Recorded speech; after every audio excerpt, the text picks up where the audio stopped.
এতদিন পরে আপনার পায়ের ধুলো পড়ল, আমরা কৃতার্থ।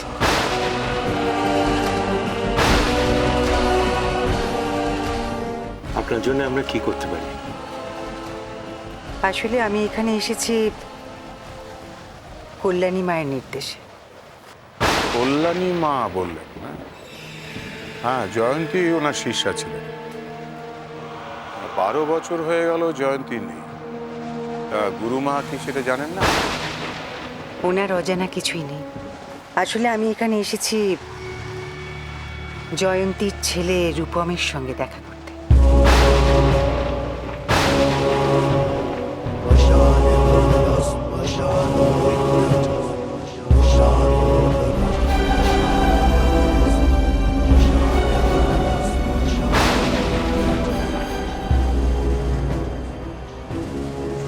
শরণাগত দীনাত্ম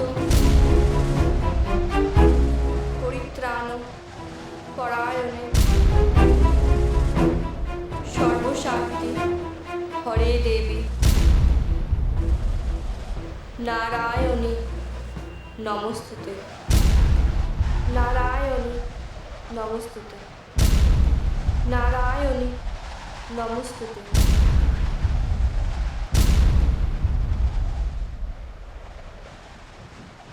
नमो देवै महादेवै शिवावै सततं नमः।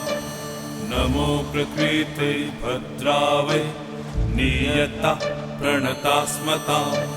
रौद्रावै नमो नित्यावै गौर्ये धात्रे नमो नमः। ज्योत्स्नावै चन्दुरूपिणै सुखावै सततं नमः। नमो देवै महादेवै शिवावै सततं नमः। नमो प्रकृते भद्रावै नियतः प्रणतास्मता। रौद्रावै नमो नित्यावै দেখেছো, ইনি বাড়িতে পা রাখতেই মেঘ কেটে গেল।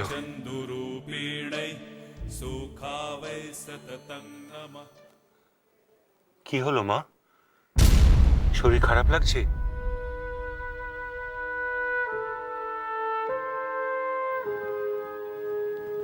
না, তেমন কিছু না। কানাই, এই তো মেজো।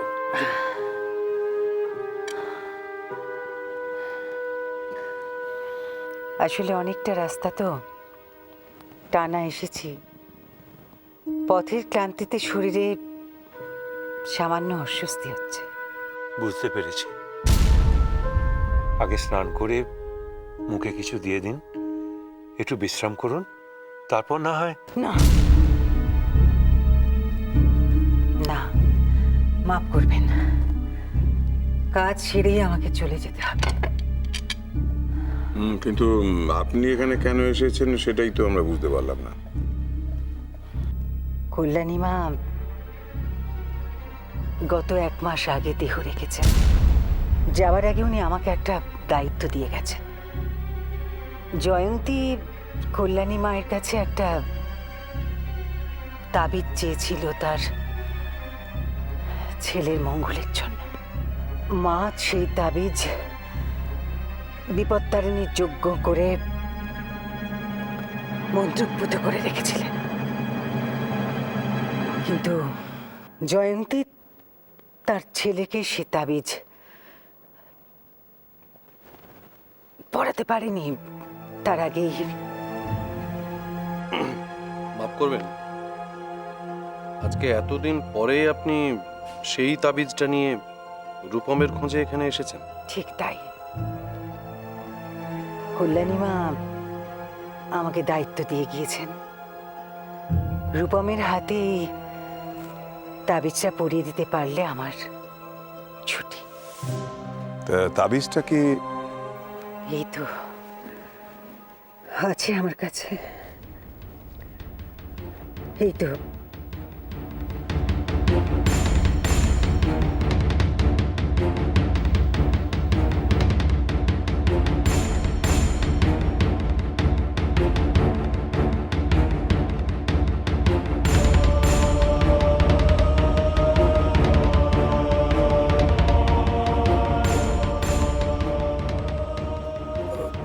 দুর্গামা, তোমার পুজো শেষ হয়েছে? হয়েছে কানা কাকা। কেন, আমার কিছু দরকার আছে? একবার বাইরের ঘরে চলো তো মা।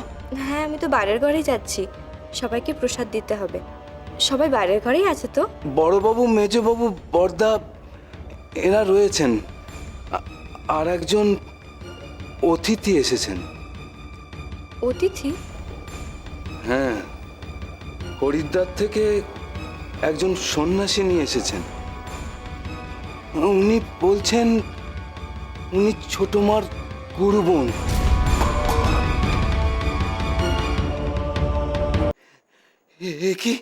এ কি সর্বনাশ হলো? এ তো সব পড়ে গেল। দুর্গামা, এখন কি হবে? তোমার হাত থেকে পুজোর থালা পড়ে গেল। এমন তো কখনো হয় না। অপরাধ নিও না মা, অপরাধ নিও না, রক্ষা করো মা। মা গো।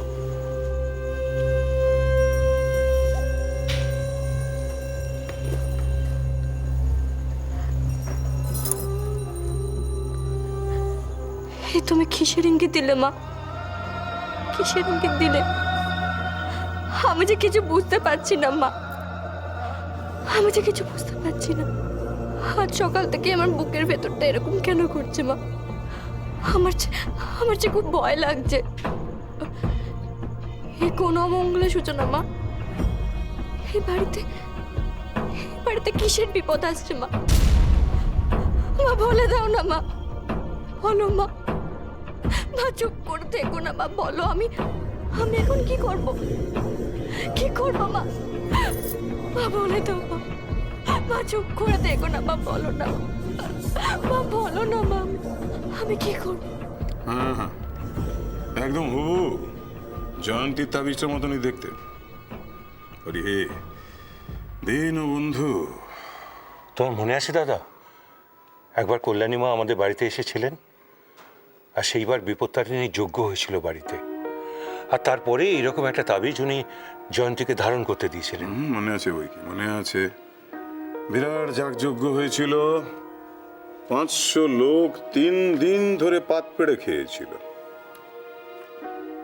আচ্ছা জেঠুমনি, ওই 500 লোকের সামনেই কি ছোট কাকিমা সেই তাবিজটা ধারণ করেছিলেন? করেছিল বই কি। ওই 500 লোক 3 দিন ধরে পাত পেড়ে খেয়েছিল এবং সব কিছু দেখেছিল, এমনকি এই তাবিজটাও। তাহলে সেই 500 লোকের মধ্যে যে কেউ সেই তাবিজটার একটা রেপ্লিকা তো বানাতেই পারে, তাই না?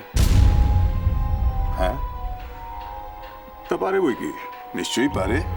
তবে প্রশ্ন হচ্ছে সেই একজনের আসল উদ্দেশ্যটা কি, কেনই বা সেটা করবে? উত্তরটা খুব সহজ জেঠুমনি। উদ্দেশ্য হলো এই বাড়ির মানুষের বিশ্বাস অর্জন করা, তারপর সেই বিশ্বাসের সুযোগ নিয়ে এই বাড়িতে ঢুকে পড়া, তারপর। এতটা বয়স হলো, স্থানকাল পাত্র জ্ঞান হয়নি তোমার? কাকে কি বলছো? স্থানকাল পাত্রের জ্ঞান হয়েছে বলেই তো সবকিছু যাচাই করে নিতে পারছে অরিজিৎ। যেখানে এই বাড়ির নিরাপত্তার প্রশ্ন জড়িত, সেখানে সবকিছু ভালো করে বিচার করে সিদ্ধান্ত নেওয়াই তো উচিত। নিজেকে প্রমাণ করার কথা বলছেন তো? আমাকে প্রমাণ করার কোনো প্রয়োজন আমার নেই। তবে আপনি ঠিকই বলেছেন অনিরুদ্ধবাবু, বাড়ির নিরাপত্তার প্রশ্নে সবারই সতর্ক থাকা উচিত। আপনি আশঙ্কা করবেন না, আর মাত্র কিছুক্ষণ পরে আমি এখান থেকে চলে যাব।